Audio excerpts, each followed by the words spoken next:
Can you imagine the confusion and the terrors of the evening of July 17, 1998, when the tsunami wave hit the villages of Sisano, Warapu, Arop, and Malol?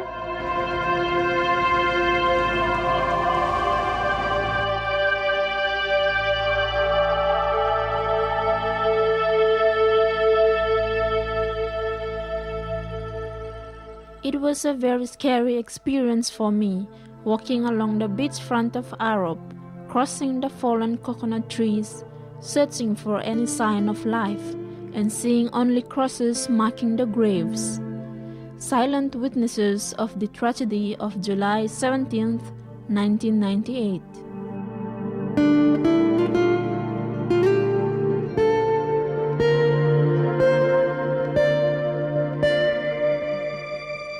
Glancing through the mist of emptiness, I could see Thaddeus wandering around the graves, keeping company to those whom he loved so much. I live in the bush, but I come down the beach.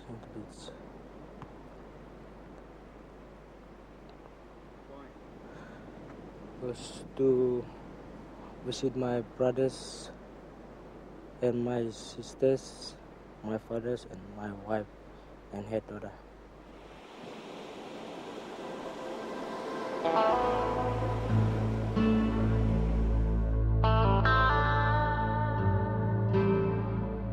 But life has to go on. New gardens have been made and houses have been built. Though they are far away from the sea, canoes have been made ready for fishing again.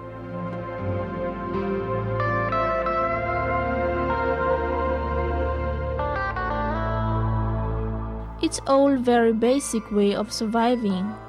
People spend most of their time in making sago.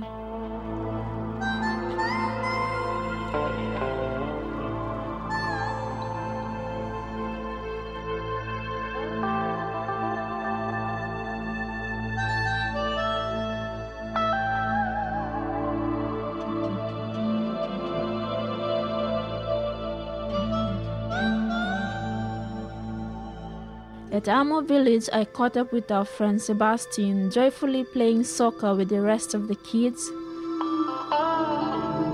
His father Peter is very happy to see him going to school and getting along with life. Sebastian now emi sta borait emi amas tru. So emi tok people tinggal tru ko online tok talong lepro o rayu. So now emi kam stalo place amulo kolo school now. So emi stalo grade 2. Lo amu community school. So I got people how much through. So I'm here sa walk. Lo pa yung kai. Was. I'm pilim how much. Sebastian received his limbs just a couple of months ago.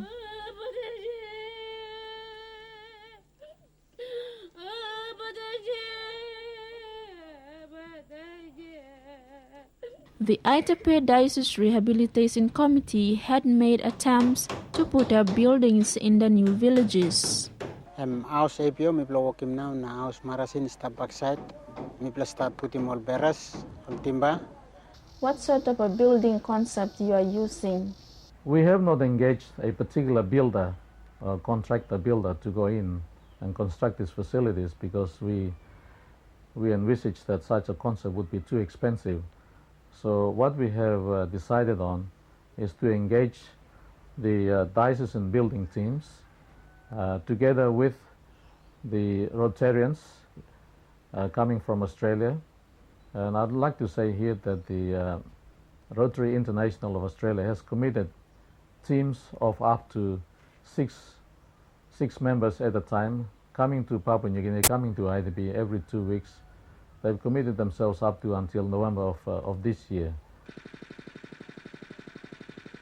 On the other hand, the PNG Red Cross Society are still delivering the necessary services like water and sanitation, mosquito nets, fishing gears, working equipment, and sago beaters. We did our assessments and our distributions in those first few weeks. We then waited a little and put together our broader plan to support the communities and what they needed to be able to rehabilitate. So much of our work's been ongoing with the rehabilitation, water and sanitation and healthcare, some further distributions as we see the need, such as what we've done today with the fishing equipment and the canoe making.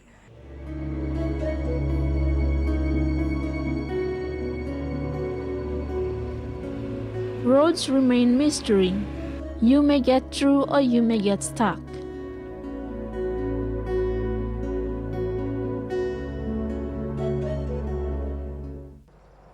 To be honest, the road to Arop is not too bad really, but the one to Barapu, that's need about 10 kilometers of road need upgrading.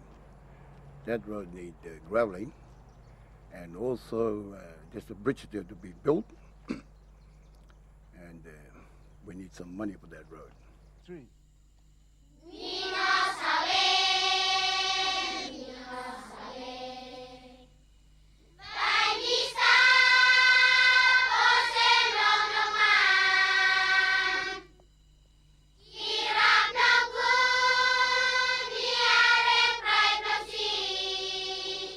It's almost 1 year since the tidal wave hit the 4 villages in Aitape. The people of Aitape have planned to celebrate and to remember the day when the disaster happened on its first anniversary. We will return to the sites of the old villages, and on the we'll have big lotus there, and at that time that will be one of my first duties as a new bishop, to return to Sisino, to the site of the old church. There's only cement left. We'll have a mass there and we will unveil a memorial. Before, the people lived on the beach and they used to come back into this area to grow gardens, and they would have their garden houses. Now I think you'll find that for a while they'll live back in the garden areas, and they'll have their houses on the beach where they go to for their fishing, and so it'll be a reverse of what they were. But I think their hearts will always be at the beach.